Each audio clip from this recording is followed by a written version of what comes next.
Hey, welcome back. So this video is continuing with inheritance, but we're going to talk about a special case called multiple inheritance. But before I even introduce it or explain what it is or how it works, I just want to set things up by saying this is a topic that really I could have left out of the course. I did some research ahead of time to see if anyone covered it, and out of all the big existing Python courses, nobody mentioned it. That doesn't mean that I shouldn't cover it or that it's not worth learning, but it does show us that it's not that commonly used and it's not viewed as super important. But the reason I decided to teach it is, one, to be thorough, but also I think it helps illuminate certain things that are happening behind the scenes with inheritance. So the point of this video is not to show you something that you'll be using all the time, but in showing to you how multiple inheritance works and some of the things that arise when we implement it, it will help you understand how Python works underneath behind the scenes, under the magic, how inheritance is implemented.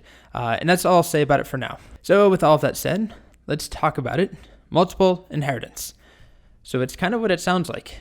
We've seen how to have one class inherit from another parent class, a single parent class. And all we would do is pass something in here like, person class.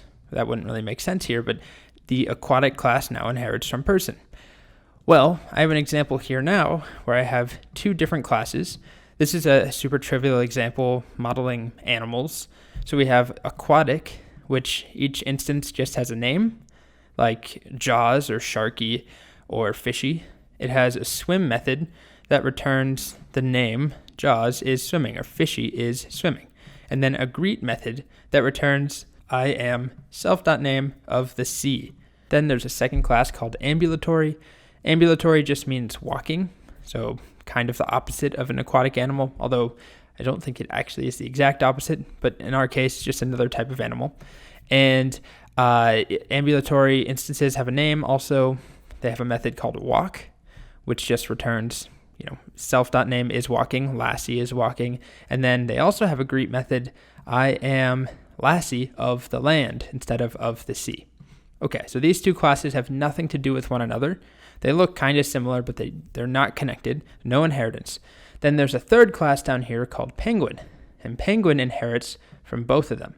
In this case, we pass in two classes to inherit from. So every instance of Penguin, which it's ambulatory, it's a walking animal, but it's also aquatic.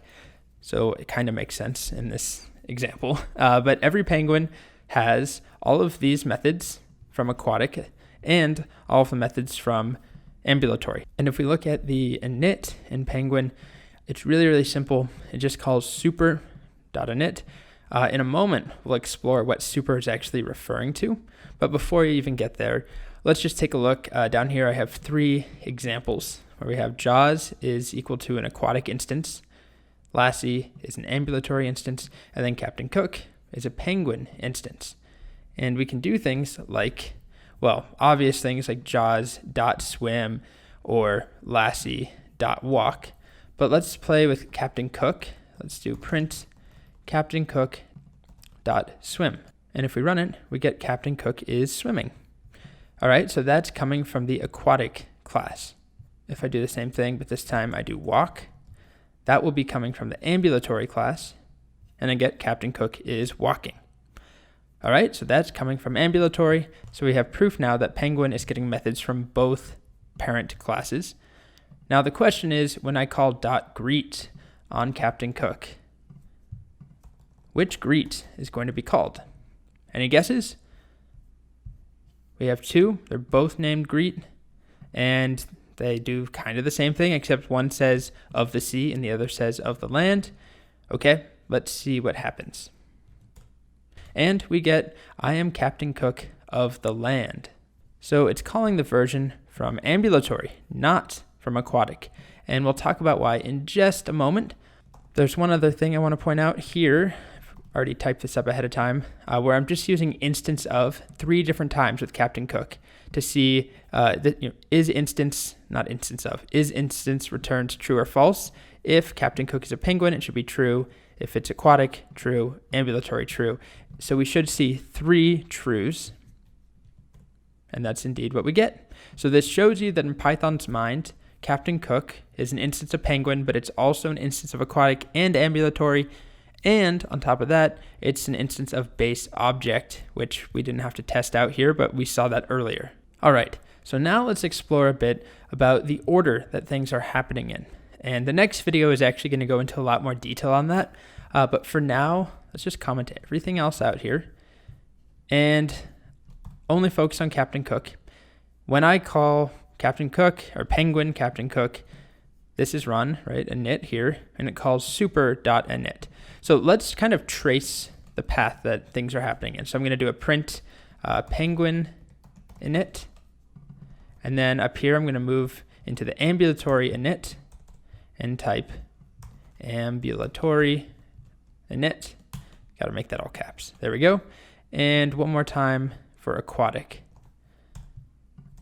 I'll do aquatic init. So what do we expect to see? When I call super here, which version or versions of init are actually going to run? Let's see. So we only get Penguin init. That makes sense. That's where we started. We made a new Penguin.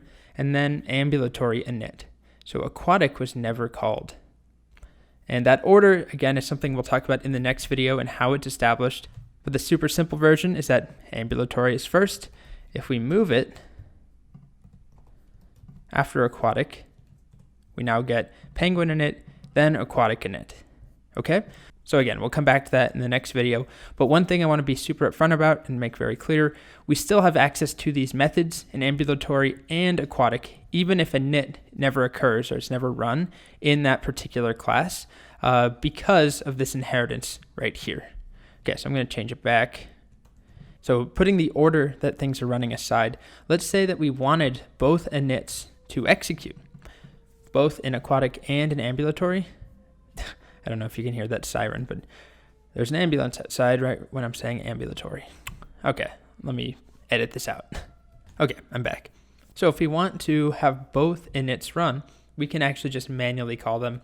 So if ambulatory is running, we can also just call aquatic dot double underscore init. But remember, if we're not using super, we have to pass in self. And then we could do name equals name. Now I should point out this is kind of a bad example at this point because name is defined in both places, aquatic and ambulatory, and you probably wouldn't want to do that if you had multiple inheritance have the same property defined in more than one place.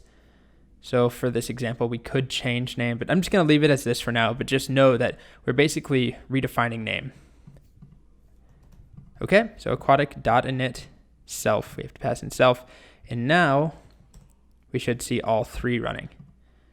And it's better actually to be more explicit if we wanted both. In my opinion, at least, it would be better to say ambulatory.init and then aquatic.init, because if you're using both, if you're using the keyword super with multiple inheritance, it can be ambiguous as to what you're referring to. So my personal preference is to be explicit like this, and we need to remember to pass in self if we're not using super, and then we still get the same 3 init prints. Okay, so that's all that we'll deal with multiple inheritance for now. I just want you to see that it is a thing, but you could probably already see from this super simple example, just one property, right, or one attribute, and just a couple of methods, that there's confusion about where things come from, and what method belongs to what class, and what order things are happening in, and we'll expand on that in the next video. But that's kind of the reason that multiple inheritance is not that often seen. It's a bit controversial. A lot of the times, like on Stack Overflow, people will, post some code that uses multiple inheritance, and a lot of the comments will focus on, you should really refactor this. You don't need to use multiple inheritance. You're just overcomplicating things. And that's true. There's no time you have to use object-oriented programming in general. It's just a tool to help you organize and keep things structured. There's no time where you absolutely have to use multiple inheritance. Anyway, I just wanted to introduce it to you so you know that it's possible in Python. You may encounter it, maybe. I wouldn't count on it. But in the next video, this example and multiple inheritance will help us understand the order that methods are resolved in. So that's coming up next.